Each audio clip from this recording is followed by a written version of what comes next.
kind of a worm, content with mere survival. They come, they want to do our job for shittier pay, screwing over both themselves and us. Everybody loses. Beats me. Somewhere in the ground, I think. Gotta be bloody stupid or freaking evil to scab. Or I guess, scared maybe. But scared of what? Of who? Personally, I'd rather beg than scab. If the gentleman shouting on the street came begging, maybe they'd have gotten something. We've explained the matters, but they don't listen. This lot would be reasonable and go home if the big guy wasn't riling them up all the time.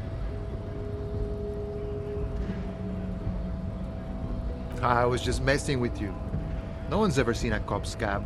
Imagine, you cops going on a strike, but then another cop comes in and says, "Let us cop for less money."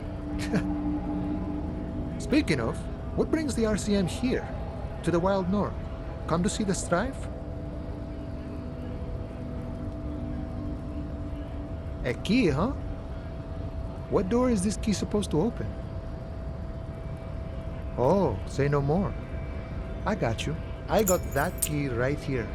And let me tell you, it's mighty good of you to help us out during the strike. Working class solidarity, as they say.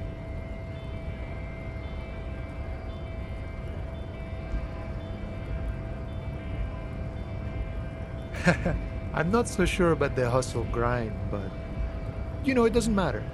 It's a good thing you're doing. Thanks. What you're looking for is a basement door behind the greenhouse. That's behind the whirling in rags. That's all I know. Our organization is what you call compartmentalized. Means we keep out of each other's business. Okay, but where did you get the key from? The janitor gave it to me. Nice fella. We talked about life and things that really, truly matter. None of this mess we're in. This jiving and juggling. What's it for? To feed our children, I guess.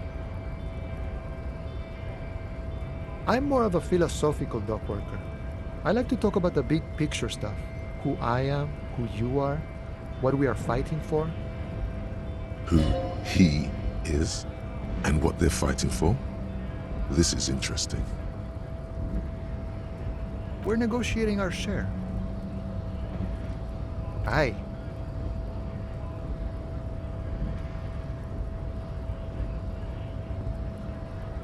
This stuff, they already covered.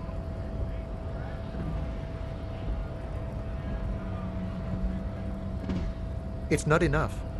Not enough to get ahead. More about keeping us in our place. All of it. However, right now we want all the harbor workers to be on the company's board, so they could take part in the decision-making process. No. I don't think I'm a communist. Seeing something of value and saying I want it all to myself is a much older and simpler notion. No science to it at all. Even a weak child can think it. The only things holding someone back are I can't and I shouldn't.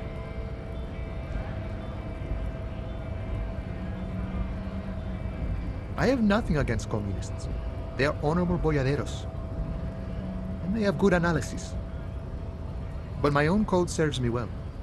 If my code starts failing, a code can fail a man as well as a man can fail a code, then I will have to submit to a new one, which may well be communism. He knows who he is, firmly grounded, has no need to reinforce or elaborate his political identity to himself or others.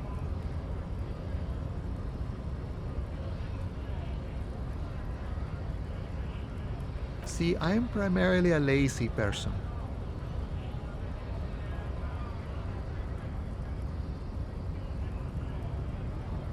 I think it's best you make up your own mind now that you've met him. In my eyes, he is a capable organizer and a decent businessman. I guess you kind of get to be the village chief. He oversees the harbor, makes deals with the owners or other relevant parties, watches out for his own. By that, you mean corruption? By heavens, why would he not be corrupt? We live in a harsh and disordered world, see?